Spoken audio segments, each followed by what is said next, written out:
Il y a une réalité. Les métiers de service à la personne est un secteur aujourd'hui, un secteur d'avenir. Les filières d'enseignement et de formation se multiplient. Ce soir, nous parlons de ce qui se fait au lycée Le Pervenche. On parlera également du lycée Marie Curie de Sainte-Anne, juste après, comme ils sont nombreux et qu'on va partager le temps entre les deux lycées, on va faire ça dans Causement Réunionnais.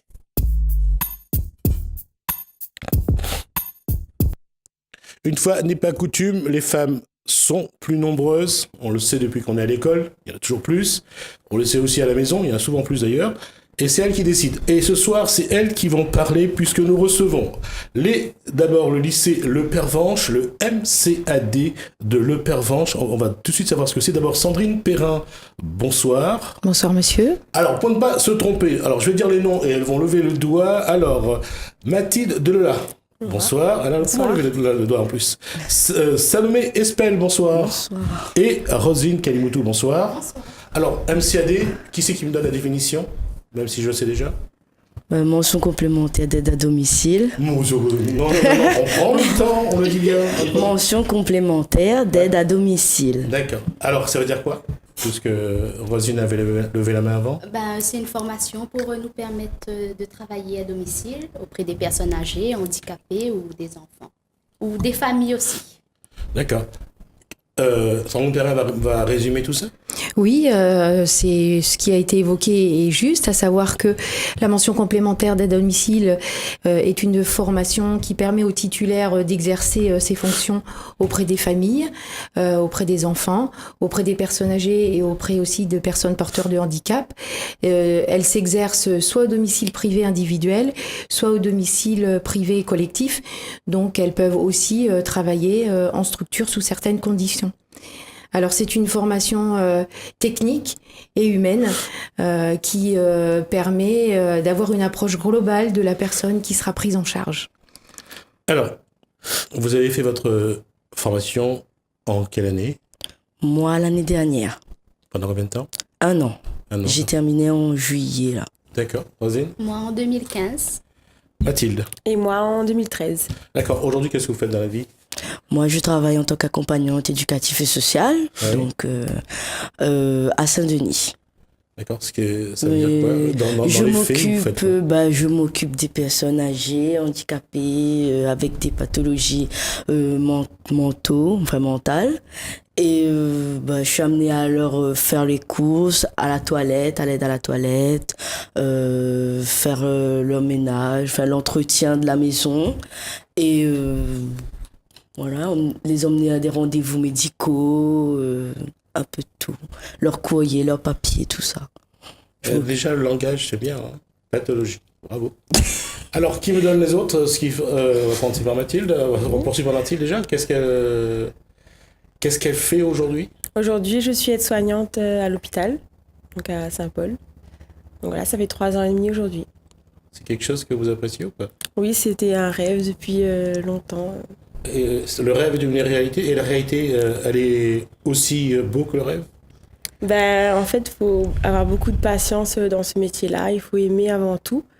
Et à partir de là, on est content d'aller au travail. Et quand on rentre chez soi le soir, on a le sentiment d'avoir été utile.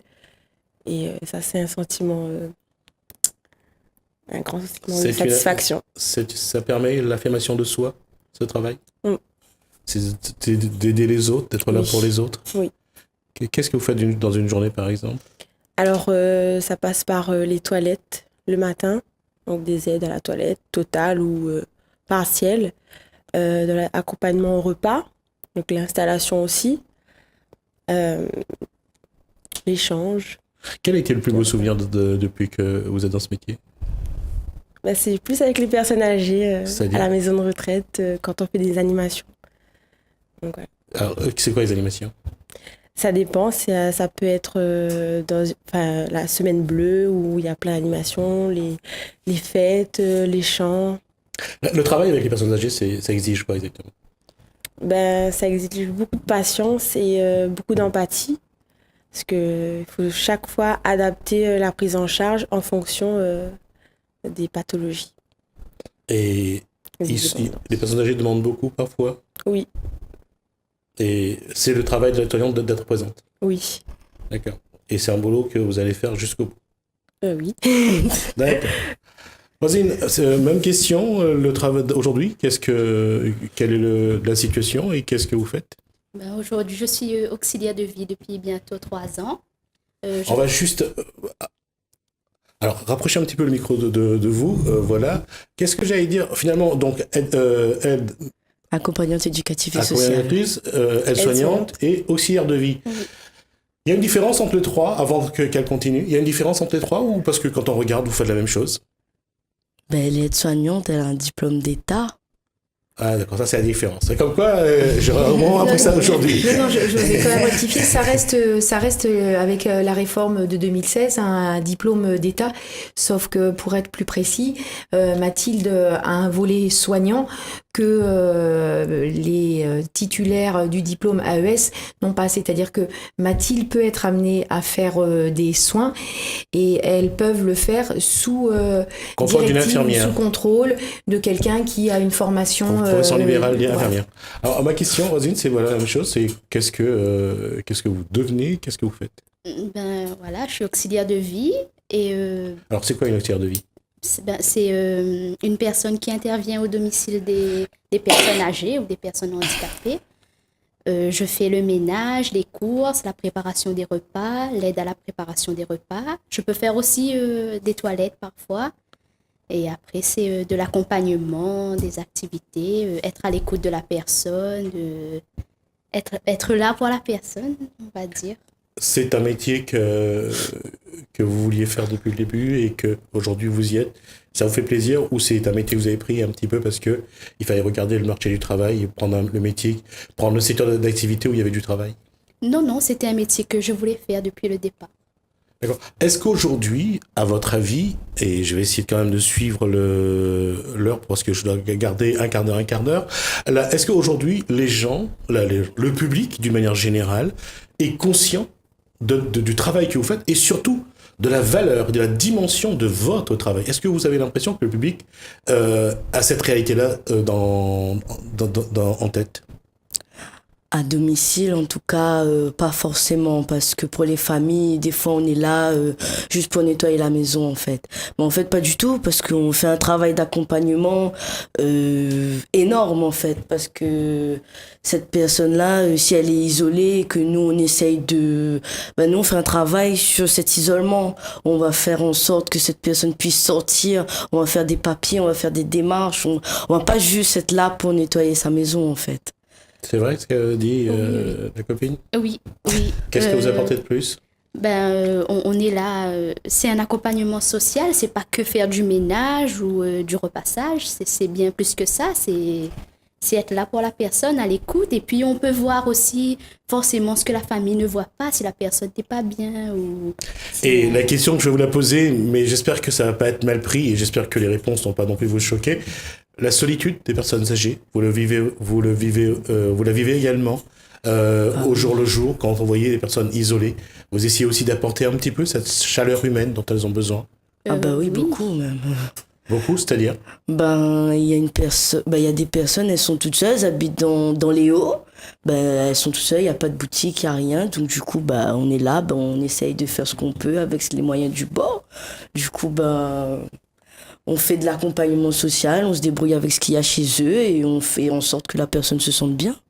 Parfois, c'est le seul lien avec l'extérieur et en formation, on essaye aussi de mettre en évidence pour une bonne compréhension, une bonne prise en charge, que parfois, elles sont la seule personne, le petit rayon de soleil qui fait qu'on n'a vu personne depuis 2-3 jours et que voilà, on arrive et que on va essayer que la journée se déroule et d'apporter un petit peu de bien-être, de réconfort.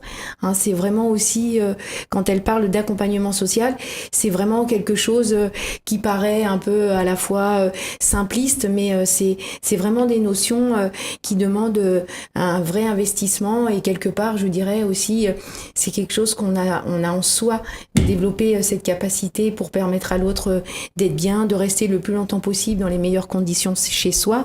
C'est vraiment ce que la formation de la mention complémentaire tend à développer et dans les projets qu'on met en place, nous avons travaillé avec le service service convivialité, c'est-à-dire qu'elles sont allées les mercredis après-midi chez des personnes très isolées, donc qui n'ont plus de famille ou peu ou pas, pour des raisons qui leur appartiennent, mais d'aller les mercredis après-midi, de passer un moment convivial, de les aider à gérer les papiers, mais aussi d'être là pour discuter, tout discuter. Donc c'est très important ce lien qui se crée et ce partenariat qui se met, cet échange qui est toujours riche pour les savoir-faire et les savoir-être des uns et des autres.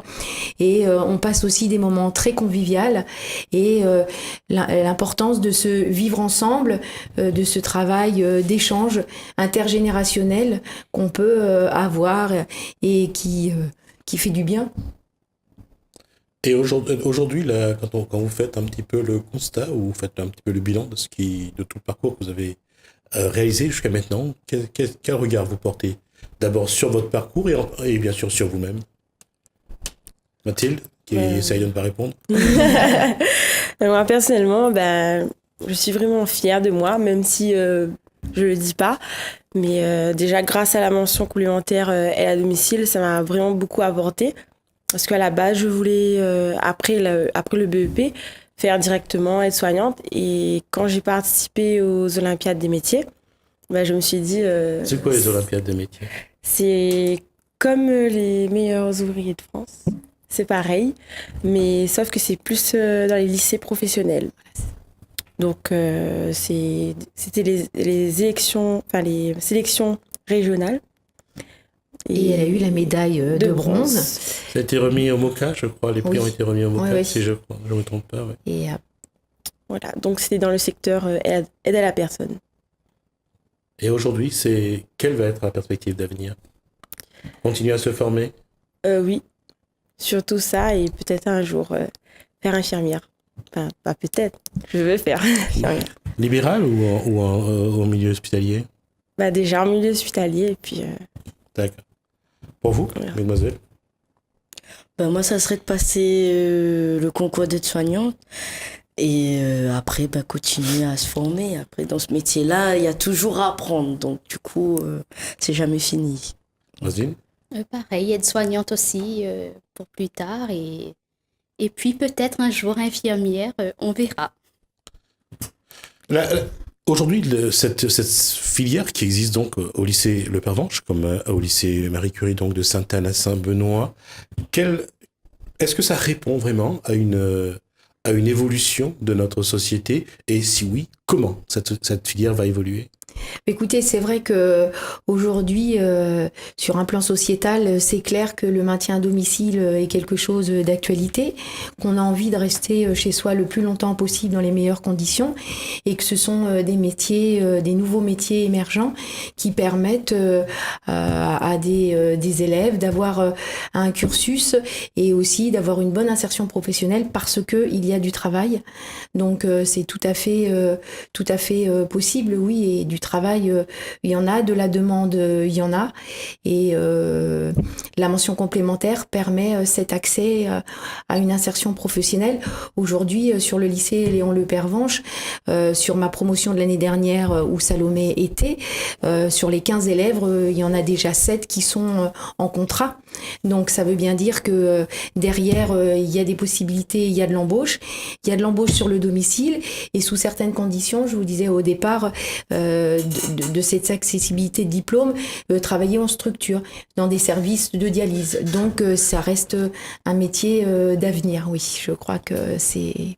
D'accord, on va rester là-dessus. Ce que je vais vous proposer, c'est que le jour où vous avez envie de revenir pour faire le point, Madame Perrin également, et bien sûr même vous avez envie de revenir, on reviendra parler un petit de nouveau de cette filière, MCAD donc en lycée Le Pervenche au Port et lycée Marie Curie donc à Sainte-Anne à Saint-Benoît, en train de voir un petit peu l'évolution. On verra aujourd'hui pourquoi la France a tort de retarder ce projet de loi sur le service à la personne, sur la perte d'autonomie qu'on traîne maintenant depuis une dizaine d'années. On n'a toujours pas réussi à faire ce projet. Merci à vous. Merci à vous. On aura l'occasion donc de voir. Pour l'attendant, je vais demander à la régie de me préparer la balade au Camp Marron. On va changer de plateau.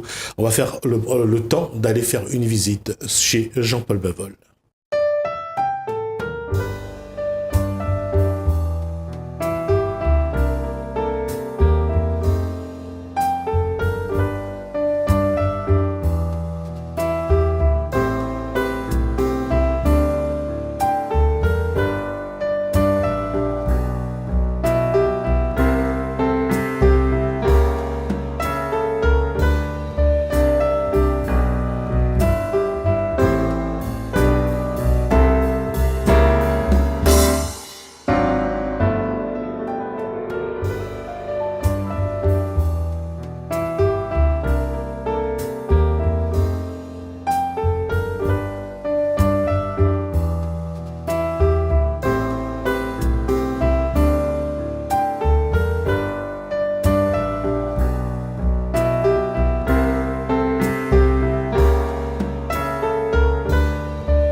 retour donc sur le plateau après cette balade dans le camp marron des camps des marrons donc de Jean-Paul Bavol dans les Hauts-de-Saint-Paul. On va continuer à parler de MCAD et cette fois-ci, nous allons recevoir Angela Grianti. Bonsoir. Bonsoir. Vous êtes enseignante. Oui, enseignante au lycée Marie Curie de Sainte-Anne.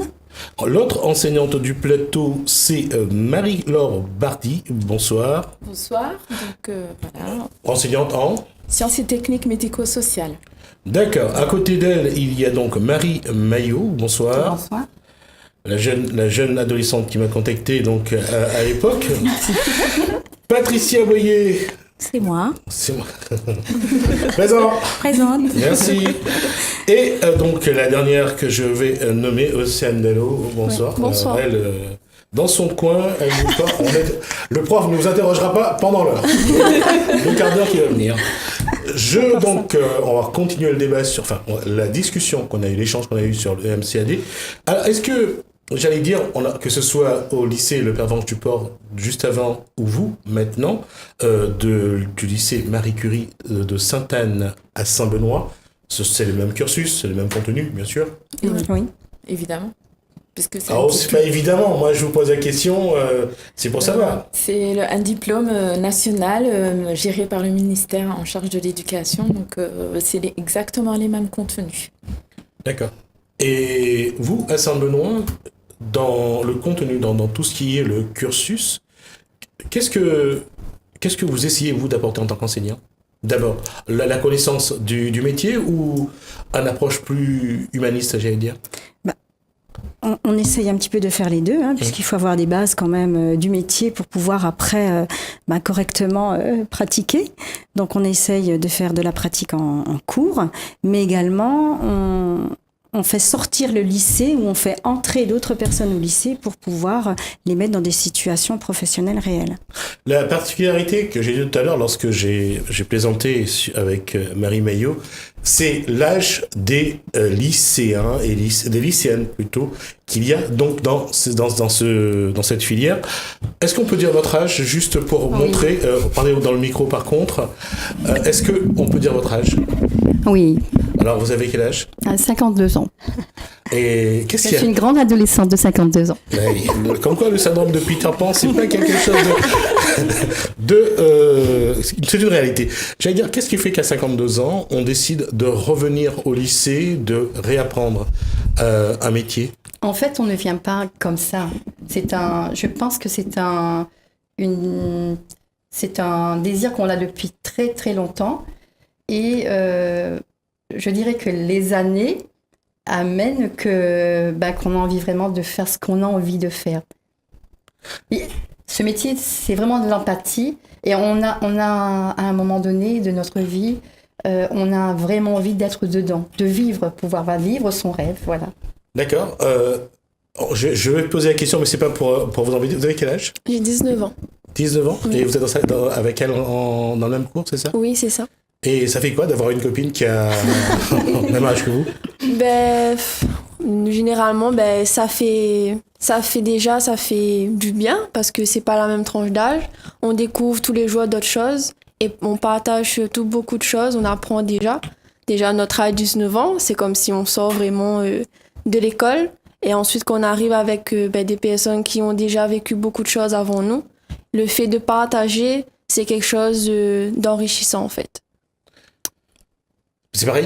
Même si vous n'avez pas 19 ans ? Non, j'ai Vous avez 40 16, ans. je sais que vous avez 16. Vous avez quel âge ? 40 ans. Peut-être entre les deux finalement ? Ça fait quoi ? Oui, mais c'est pareil, c'est bien, c'est un partage entre nous, même que des fois, Laetitia, elle nous appelle... Océane, des fois, elle nous appelle maman. Donc, voilà, c'est un partage et on apprend aussi de l'un, de l'autre et de tout le monde. D'accord. Alors, pourquoi j'ai posé la question ? Parce qu'on va d'abord regarder, ça sera en off, on va continuer nous à discuter dessus. Vous allez voir, la première discussion, c'est de travailler aussi avec les personnes âgées, comme là. Donc, les images que vous pouvez regarder, puisque on voit, ce jour-là, il y avait les personnes âgées qui venaient vous aider à la cuisine, c'est ça ? Oui. C'est-à-dire on a fait un projet générationnel. Voilà, allez-y Patricia, vous pouvez en discuter mieux que moi. On a fait une journée intergénérationnelle pour accueillir, c'est un club 3e âge de Sainte-Anne, qui ont bien voulu venir avec nous cette journée-là. Et donc, c'était une journée pour un salon de thé, c'est-à-dire on a fait des gâteaux, des bonbons piments, et après du café, du thé, etc. Et puis, on a partagé beaucoup aussi avec eux sur la vie longtemps, sur la danse, etc. On a eu des activités aussi avec ça. Et qu'est-ce que ça apporte généralement, ces échanges intergénérationnels? Mais je vous parle à vous trois. Moi, je dirais que c'est très riche, déjà. Ouais. L'échange, de part, je dirais, enfin, je rigole quand je sais ce que je vais dire par rapport à mon âge, mais c'est vrai que leur passé à eux, ça apporte toujours de la richesse. Ça apporte vraiment une grande richesse, quels que soient les ateliers qu'on a pu partager ce jour-là. On en ressort toujours grandi. Alors, les ateliers, on va regarder la cuisine, donc. Vous avez donc travaillé en cuisine ce jour-là, cuisine de MCAD. Donc, j'espère qu'on a les images. Montrez donc ce que vous avez fait, puisque tout à l'heure, voilà, là, vous faites des bonbons de miel, je crois. Vous avez râpé du manioc pour faire des galettes de manioc. Vous avez fait des bonbons piment. Et qu'est-ce que vous avez fait d'autre? Du gâteau tisson. C'était essentiellement des anciennes recettes que les personnes âgées venaient faire découvrir à nos élèves. Ça, c'est les bonbons de miel, voilà, donc qu'on voit, oui. Alors, qu'est-ce qu'il y avait d'autre ce jour-là dans l'échange, dans l'apprentissage, voir la cuisine, comme là c'est les bonbons piment, ça fait quoi? Qu'est-ce que vous apportent ces personnes? Moi, je dirais on a vraiment changé dans le sens où elles ont les pratiques d'avant. Je veux dire, les pratiques culinaires, on va dire, hein, et la méthode culinaire. Et nous, on les a apporté ce que nos profs nous apprennent en cours de formation, avec les machines, voilà, etc. Et la façon aussi, je veux dire, la mise en place, on va dire, des ateliers culinaires qu'on parle là. La question, encore une fois, et je reviens là-dessus, et là je m'adresse aux deux enseignantes qui sont sur le plateau. La question est, quelle est la bonne méthode, quel est le bon schéma dans l'apprentissage à cette formation, à ce métier? La réalité, se coller à la réalité, être toujours dans le manuel, dans l'activité, ou aussi se mettre, comme tout élève, assis dans la classe et apprendre ses leçons, apprendre ce qu'il y a à apprendre.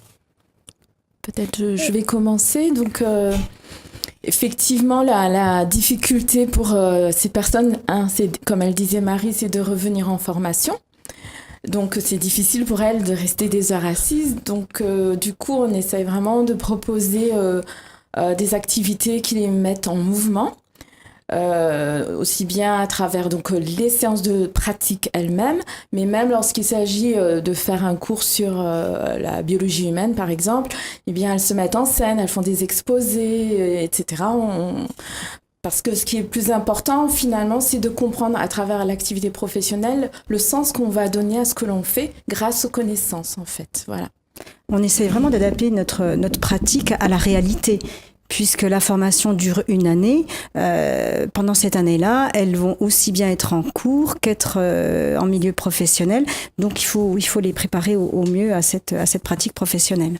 À travers des ateliers, en effet, des situations réelles. Hein. On travaille dans un petit studio, comme si elles étaient chez quelqu'un. Et puis, on apprend à cuisiner avec le matériel qu'on a, etc. On va voir ça en images, donc on va regarder la MCAD donc en cours, c'est un reportage. Alors, donc aujourd'hui, ce qu'on va faire, c'est qu'on va voir, donc on va travailler par petits groupes. Un petit groupe qui va faire de la manutention, si on peut le dire comme ça, hein, par rapport à la personne âgée. Un petit groupe qui ira en cuisine, puisque vous devez préparer des plats pour midi pour la personne âgée. Un autre petit groupe qui s'occupera de l'entretien de la salle de bain, de l'entretien des toilettes et du sol. D'accord ? D'accord. Alors allez-y, mademoiselle. Bonjour Madame Carbin, vous allez bien ? Oui, ça va. Oui. Alors qu'est-ce que je peux faire pour vous aujourd'hui ? Là là, je veux partir un petit peu à la salle de bain pour rafraîchir un petit peu le visage. Oui. Fatiguée de rester en ville. Ah ben oui. Alors je vais vous aider, d'accord? Et je vous présente ma collègue Madame Dallot. Elle va travailler avec moi, d'accord? Ok, pas de souci. Bonjour Madame Carbet, vous m'avez appelé? Oui, ça va. Une bonne image pour combien à moi, s'il vous plaît? Ah, vous faites un image pour vous, c'est bon, d'accord madame. Bon déjà ce qu'on va faire, on va sortir du fauteuil. Voilà. Ah, oui, c'est bon. Alors, vous allez sortir du fauteuil. Tenez-moi votre main madame. Voilà. Allez ici. Hein, voilà. On va venir par ici. Là, on va par ici. Vous pouvez donner votre bras. On va aller prendre les petites affaires, votre petit sac. Ah, d'accord, ok. D'accord, on va prendre notre petit sac. Voilà. Alors, Madame Carbin, on fait quoi pour manger ce midi? Oh, j'aimerais bien une compote de pommes, s'il vous plaît. Une compote de pommes? Oui. Ben, ça, c'est pour le dessert, parce que là, je vois que tu as du maïs et du thon. Tu veux une petite salade avant ou... Ah ben oui, ça c'est une bonne idée. Ben, oui. on fait avec. Avec la compote de pommes, hein? On fait avec ou tu vas m'aider? Ok, d'accord. Ben, tu vas venir m'aider. On va aller à la cuisine, on va D'accord, aller faire la petite salade. Les pommes. Ne vous inquiétez pas, je vais D'accord. vous aider. Avancez, posez vos pieds et voilà. Ah. Allez, on va commencer par chercher un bol pour mettre tout ça. Les bols est là-dessous. D'accord. Oui. Ça va sinon? Oui, ça va bien, et vous? La matinée est salée? Ah oui, très bien. Aujourd'hui, il fait beau, il y a du soleil. Oui, c'est bon. oui, 2-3 jours là, la pluie a tombé. Ah oui. Alors, je vous laisse ouvrir la boîte de maïs. D'accord. Voilà. Et moi, je vais chercher le poivre et le sel. Il est où? Là-dedans. Il y a au moins une chose qu'on ne pourrait pas dire, c'est que l'intergénérationnel agit. Quand on a de l'âge, on se sent jeune, et parfois quand on est un peu jeune, on se sent un peu plus âgé. C'est aussi l'apprentissage. La question, c'est lorsque vous regardez comme ça, c'est le bon apprentissage, vous pensez? Oui. Ben, c'est ce qu'on nous Juste une apprend. question, ça me trottait dans la tête, je voulais vous poser la question. Il n'y a pas d'autre nom que Madame Cardin, parce qu'elle est partout, Madame Cardin. Ben, c'est la situation qu'on nous a donnée pour toute l'année pour l'apprentissage en mise en situation. Donc on utilise, soit c'est Monsieur Carbin ou soit c'est Madame Carbin. C'est la famille C'est Cardin. Carbin. D'accord. Rien à voir avec Cardin, et surtout pas la femme de Pierre Cardin. Ma question était de savoir, est-ce que c'est un bon apprentissage? Ben oui, moi je pense que oui, parce que avant tout, notre rôle, c'est ce qu'on nous apprend, c'est de favoriser le plus possible l'autonomie de la personne âgée. Donc on vient pas pour faire le travail à leur place, on vient pour les aider, les accompagner. Du moins, ça dépend de leur pathologie, de leur état de santé, mais s'ils peuvent le faire, nous on est là juste pour les accompagner dans ce qu'ils vont faire. Voilà. D'accord. Après, quelle autre réponse à faire? Il nous reste 2 minutes. Ensuite, c'est justement de les accompagner dans leur vie quotidienne. Et ensuite, justement, de ce côté où la famille ne voit pas comment la personne âgée est dans du sens isolé, nous, on va être là pour accompagner la personne, pour l'écouter, pour l'amener à faire des choses, par exemple, à leur âge, qui vont pas, par exemple, sortir seul, aller à la pâtisserie. Peut-être l'envie n'est pas là, mais justement les pousser et leur aider à sortir, voir autre chose que ce qu'ils voient d'habitude. Oui, c'est vrai qu'à travers des situations comme on vient de voir au niveau du film, le jour où elles seront en milieu professionnel, elles seront moins perdues et elles sauront un petit peu reproduire ce qu'elles ont vu en formation. Donc la formation, c'est vraiment une formation qui est axée sur la pratique professionnelle, avec des connaissances bien évidemment qu'on est obligé d'avoir. Donc des connaissances qui passent par des cours théoriques. Mais c'est surtout quand même de la pratique. On essaye justement de mettre en avant ces pratiques professionnelles. D'accord.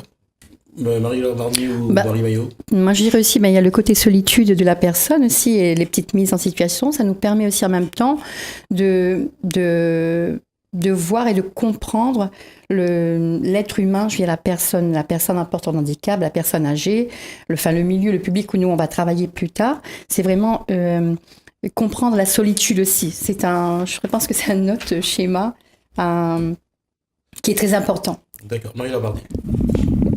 Oui, voilà, en fait, je voulais revenir revenir sur l'aspect projet qui est vraiment intéressant pour les élèves, comme on a pu voir dans le film, où elles peuvent mobiliser finalement les enseignements des 2 enseignantes que nous sommes pour se rendre compte vraiment même si on le dit en théorie, il faut prendre en charge en globalité, c'est cette mise en situation réelle qui leur permet vraiment de prendre en compte la dimension globale de la personne qu'elles accompagnent. Voilà. D'accord, merci. On est arrivé donc à la fin de cette partie de cet échange. Donc merci à Angela Grianti et Marie-Laure Barbier, 2 professeurs du lycée donc Marie Curie Sainte-Anne à Saint-Benoît, et leurs élèves donc Marie Maillot, Patricia Boyer et Océane donc Dallo.